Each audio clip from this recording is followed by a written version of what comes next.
It was the first day back to school at Maplewood Middle, and the hallways buzzed with nervous energy. Backpacks zipped, lockers slammed, and everyone compared summer adventures. For Lena Parker, an eighth grader with a love for mysteries, this year felt different. She could feel it, a chill, like the school was keeping a secret. As Lena walked to her locker, she noticed something strange. Locker 108, right next to hers, had a big red "Do Not Open" sign taped across it. Nobody touched it. Nobody even looked at it, except Lena. The hook, 2 to 3 minutes. Why would a school put a sign like that on a locker? Lena whispered. Her best friend Eli shrugged. Probably broken, he said, stuffing books into his backpack.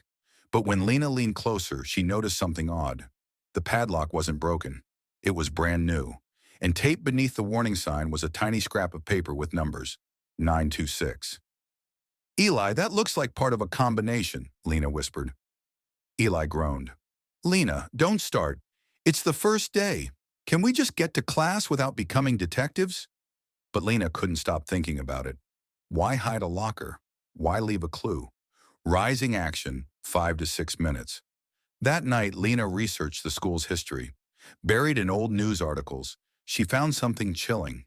10 years ago, a student named Max disappeared, right after leaving something in his locker. The number of that locker? 108. The next day, Lena tried to act normal, but her eyes kept drifting to the forbidden locker. Then during lunch, she saw something that made her heart race. The locker door moved, just a little, like someone inside was pushing it. Eli, I swear it moved, Lena said, nearly spilling her juice. Maybe it was the air vent, Eli said, rolling his eyes. But Lena was determined. That afternoon, when the hallways emptied for gym, she crept back to the locker.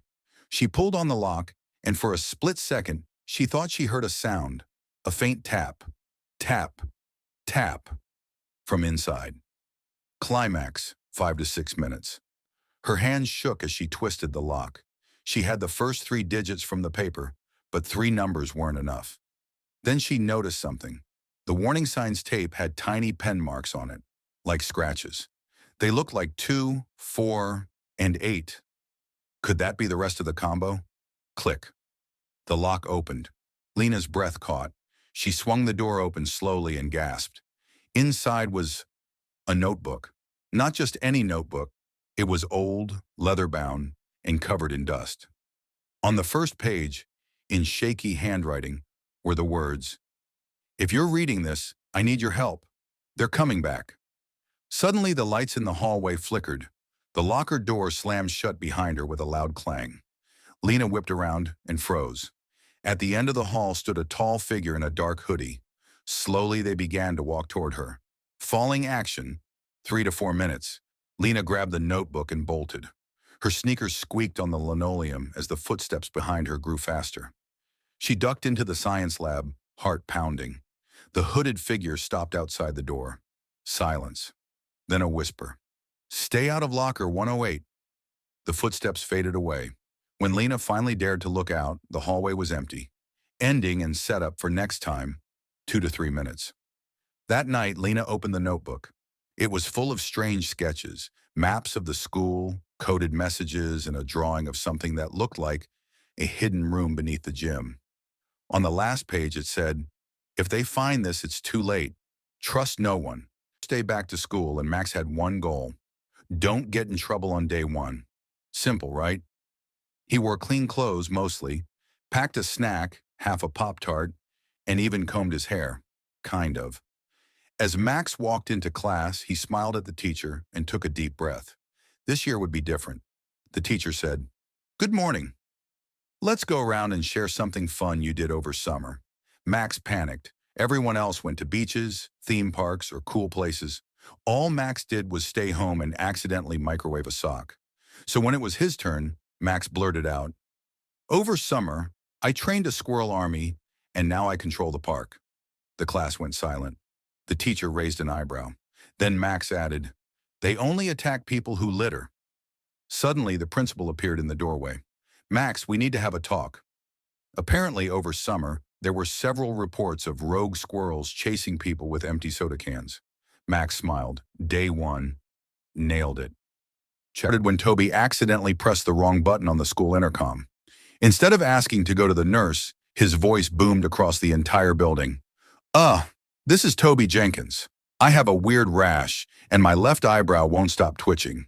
Also, I think the cafeteria chicken is alive. Please send help. By the time he realized what happened, it was too late. The entire school was in chaos. Mrs. Walker in room 12 fainted. A group of fifth graders started poking their chicken nuggets with pencils. And somehow someone changed the sign outside the school to say, "Welcome to Rash Eyebrow Middle School." Then came the announcement, due to a unique situation, Principal Simmons will be working from home today. Toby Jenkins, please report to the office. Your principal for the day. Toby blinked. 10 minutes later, he was sitting in the big chair, wearing sunglasses and sipping a Capri Sun like a boss. He made 3 very important school-wide changes. 1. Math would now be called snack class. 2. All chairs replaced with beanbags. 3. Every student must carry a rubber chicken for safety. By 2 p.m., the school was a disaster zone. Someone tried to ride a beanbag down the stairs. The science teacher was seen sword fighting with a pool noodle. And the real principal? He came back early. Toby was immediately unprincipled. But every time someone walks by the trophy case and sees the photo labeled, Toby Jenkins, one-day reign of slight terror, they smile. And maybe clutch their rubber chicken a little tighter to be slouched into his first period history class, earbuds dangling and half a bagel clenched between his teeth.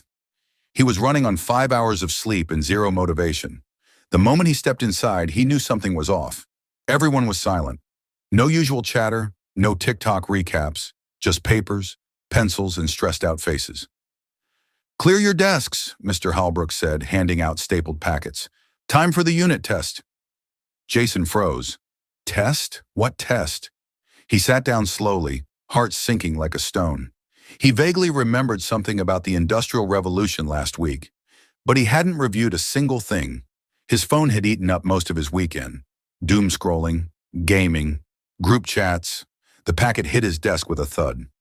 "Good luck," Mr. Halbrook said, moving on. Jason stared at the first question, then the second, then the third. Weirdly, it all felt familiar. Cotton gin, Eli Whitney, factory systems.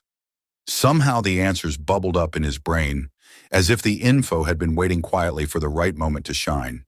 Maybe all that half-paying attention during class had done something after all. He kept going, page after page, flowing through questions like he was reading a comic book. 20 minutes later, he was done. He checked over his answers, just in case it was too good to be true, and then handed it in, feeling like he had just gotten away with something illegal. 2 days later, Mr. Halbrook called him up after class. Jason braced himself for an accusation. Cheating, lucky guesser, suspicion. But instead, the teacher just smiled. "You got a perfect score. Only one in the class." Jason blinked. "Wait, seriously?" Mr. Halbrook nodded. "Sometimes you surprise even yourself. Just don't count on luck every time." Jason grinned, walking out of the room like he was floating.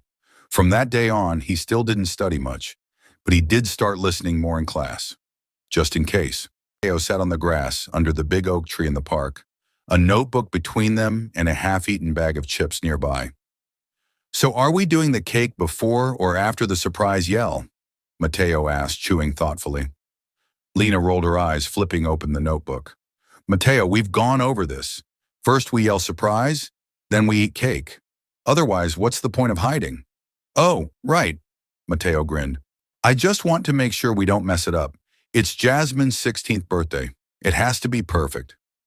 Jasmine had been their best friend since 2nd grade, the kind of person who always remembered their favorite snacks, helped with homework without being asked, and gave the best pep talks when things went wrong. She never made a big deal out of her birthday, but this year, Lena and Mateo decided to change that. They had already recruited Jasmine's little brother to distract her for the afternoon. Lena was in charge of decorations. She'd already made a banner that said, "Happy Sweet 16, Jazz," in glittery letters. Mateo was handling the music and snacks, which mostly meant chips and a playlist of Jasmine's favorite songs. "What about gifts?" Lena asked. "Did you get her something?" Mateo nodded and pulled a small box from his backpack.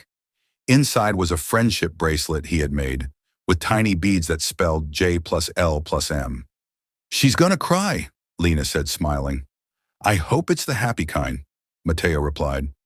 At 5 o'clock sharp, everyone was hidden in the backyard. The sun was starting to set, and fairy lights twinkled across the fence. Jasmine walked in, confused at first, until the lights flicked on and everyone shouted, Surprise! She gasped, covering her mouth, then laughed. You guys didn't? We did, Lena said, pulling her into a hug. And there's cake, Mateo added proudly. Jasmine looked around at the lights, the decorations, the faces of everyone who cared about her, and smiled the kind of smile that told them they got it just right. The day of school was supposed to be a fresh start for Jordan. New backpack, new shoes, and the silent promise to stay out of trouble this year. By third period, that promise was broken. It started with a whisper in math class. Someone had spread a rumor over the summer, and now it was following him like a shadow. He ignored the snickers at first, until he couldn't.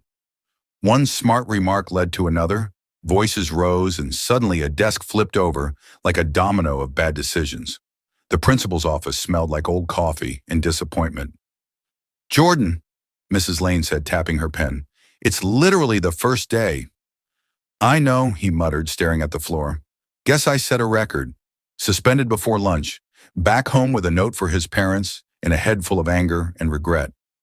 The year wasn't over, but it sure wasn't starting the way he planned. Jordan sat on his bed, scrolling through his phone, wondering if this was just another repeat of last year, or if he could still turn it around.